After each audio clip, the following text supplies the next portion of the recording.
Welcome to the Bitter Upper Lip. My name is Tyler, and as always, thank you very much for joining me. So, today we have a very special beer that I'm going to review.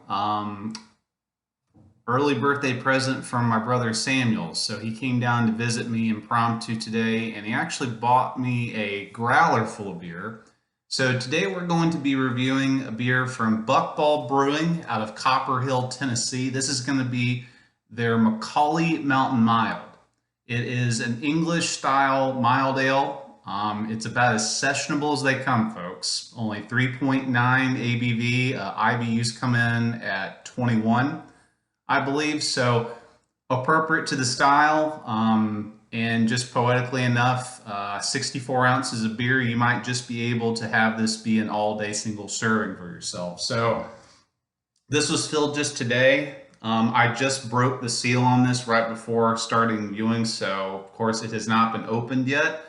I've never had this beer before, but Buckball Brewing, just give a little background. Copperhill, Tennessee is probably 5-10 minute drive from where I grew up. It's right across the state line in Tennessee, across from where Georgia is. The location where Buckball is set up for years and years was this really, really old gas station that was pretty much abandoned and somewhat dilapidated. And it was always a fixture when we were going and visiting my grandparents because they lived in Ducktown, Tennessee, which is one town over from Copperhill. So with a lot of the tourism industry coming back, there's a lot of whitewater rafting around Copperhill. Copperhill has thankfully seen a resurgence in its economy because, as the name would imply, it used to be an old mining town up until the 80s for copper. And then when the mine shut down, the town kind of just really didn't have much of a place in terms of a lot of economics and bringing in capital into the area. But again, one of the nicest developments has been Buckball coming into this gas station. They are pretty much a Nanobrewery. They don't do any kind of distribution and canning. You pretty much have to go to the brewery if you want the beer. I'm not sure if they do any type of kegs to maybe surrounding restaurants, which they might because, again, tourism in the area, there have been a lot of restaurants, but everything I've had from them has been really, really good. The owners are extremely pleasant. They've got a great atmosphere. It definitely is one of those breweries that makes you want to stay and just chill out for a bit. So again, compliments to my brother Samuel for bringing this because I have not had this beer. They actually brew a lot of different beers. So without further ado, let's get this in a glass. Let's see here. A little bit of a hiss. Yeah. We're, of course, going to be using a traditional English-style glass here. The color is really nice. Yeah. Okay, so as you can see, it's pretty much on point with an English-style mild. Head's gorgeous. Again, considering it's been in a growler, really nice carbonation, very tight bubbles. Somewhat of a, you saw me pour it, not exactly soft, not really aggressive, but got a little bit of head coming out. I'm getting a little bit of bubbles coming out of it. Color is a very, very darker in kind of mahogany. There's a little bit of a red coming out of it. It looks very much kind of like a cola a bit in the glass, but very dark. Yeah, picture perfect. So let's go ahead and get a whiff on it. Yeah, pretty much just smells like a pub in the purest sense. Super, super nutty. Toasted bread coming off of this, like walnuts. A slight bit of a kind of a cocoa smell to it as well. Yeah, it's just big old, malt coming through on this. I believe in checking on this beer, I think they use traditional English hops like Goulding's, East Kent in this. Yeah, so absolutely gorgeous smell on this. So let's go ahead and get our lips on this. Cheers.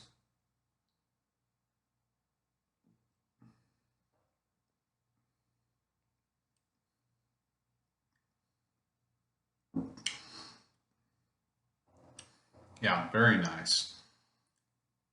So right at the front of the tongue, you get a bit of a roasty kind of bitterness with it. Despite the very, very heavy malt character in the nose, there's really not any kind of sweetness going on. This definitely has a very roasty bitterness to it.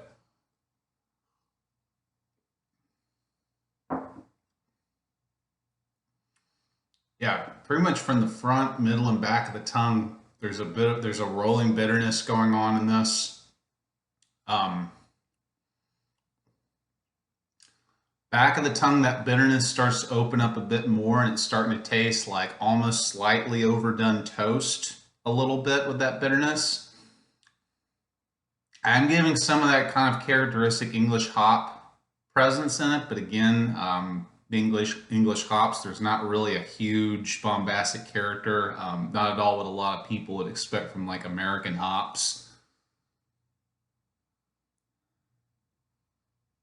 Yeah, in a way, the aroma really matches up with the flavor and not. Very, very deep, rich, nutty flavors, toast, marzipan.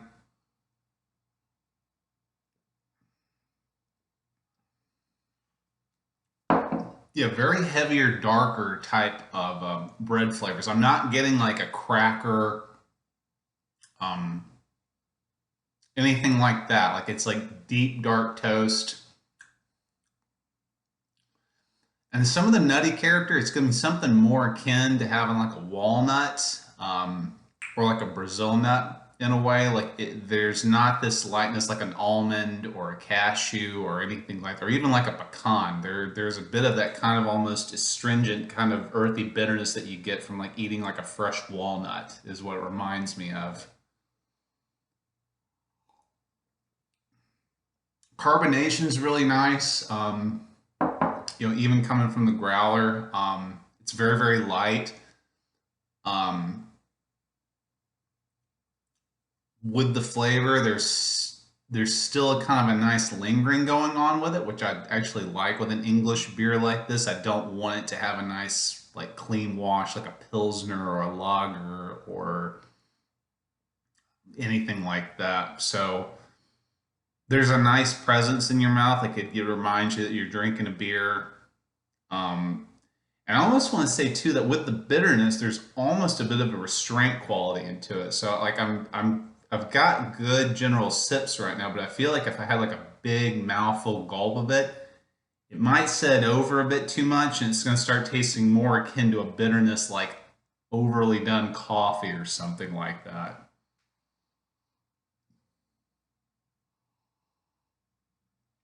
Yeah, it's warmed up a little bit. Not really getting not really getting like new aromas. It's like everything that I got off the bat is starting to kind of magnify a bit.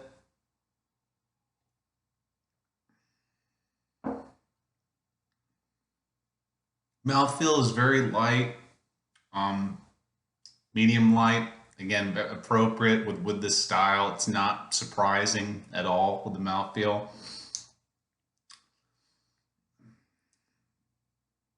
Yeah, this is a very good beer. If I was going to pair this with any kind of food, I would definitely be wanting something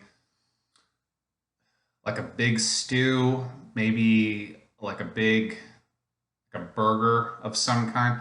I'd even say maybe even possibly like a pulled pork sandwich of some kind. I feel like you're gonna need some kind of like sharp acidity or some kind of heavy greasiness to kind of cut through the bitterness in this beer, and then vice versa. The bitterness of the beer will help kind of clean the palate in between what you're eating.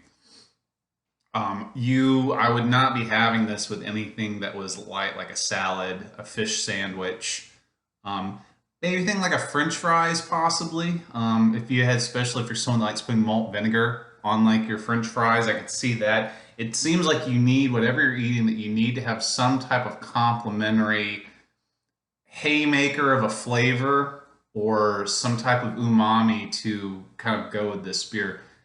I'd even say you could probably pair this with some cheeses. Again, complementary cheeses like, your big English cheddars, Stiltons, things like that. I'm not saying that I would have this with something like a Manchego, a soft brie, anything that's a bit more lighter like that. I feel like you need something that's kind of got, again, got that big kind of heavy flavor punch with it. Um,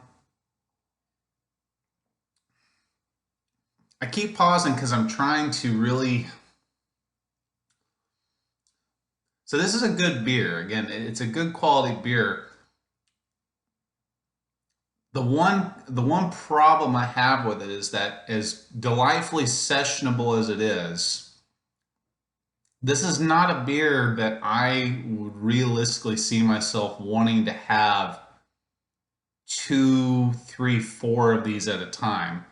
Just because this has such, I think, a very strong, lingering kind of bitterness going with it that doesn't really have a whole lot more going with it. It's not something like a Russian Imperial Stout where you're getting such bombastic and dynamic flavors and there's all these other like deep layers going with it that it almost pretty much propels you that you want to sip and savor it and that you're going to have one. This, on the other hand, is designed to be sessionable, and literally on the website they pretty much, excuse me, word the profile of this beer to the point that you're going to want to drink this all day. Respectfully, I would not want to be drinking this all day. I'm going to finish this. I'm going to enjoy it. I'll definitely finish this growler over the next day or so because free beer is tasty and I like buckballed stuff. This is not really a beer that I would say, if you're at the brewery, go out of your way to try it. Because that being said, Buckballed usually has like a wall of so many different things they're brewing at one time. And if you're only really down to someone that's going to have maybe two, three beers at a time, unless you're someone that has a thing for English milds or just English beers in general, I wouldn't say go out of your way to get this. And again, not that it's a bad beer, but it's not set up in such a way that its flavor belies the encouragement of what it's supposed to be, i.e., this is supposed to be a sessionable ale, something that you're going to drink possibly many times in a row, and I'm not going to do that. I'm going to have one of these, I'll enjoy it, I'll finish it. Maybe to the fact that it's sessionable that you might have one of these before you move on to something else, which would be good. But yeah, this isn't something that I would go out of my way to buy and plan that I'm going to like sit and have this. Like, I've got a 64-ounce growler again that I'm going to like finish, but I wouldn't even get a growler of this beer. So that's all I can say about this. Again, if you're up in the Copperhill, Tennessee area, definitely try to give Buckball Brewing a shot. I can't tell you their hours off the top, but again, easy Google search will tell you that. Nice people, great beers, great atmosphere. But as always, everyone, if you like what you saw, a thumbs up or subscription is always appreciated, especially if you want to stick around and hear me gabbing about beer more in the future. If you have any comments about English mild ales, Buckball Brewing, any questions about the brewery scene in Tennessee, leave a comment down below and we'll get a discussion going. But as that is all for now, everyone, thank you very much for joining me. And as always, keep your mind sharp, your heart clean, and your upper lip bitter. We'll see you next time.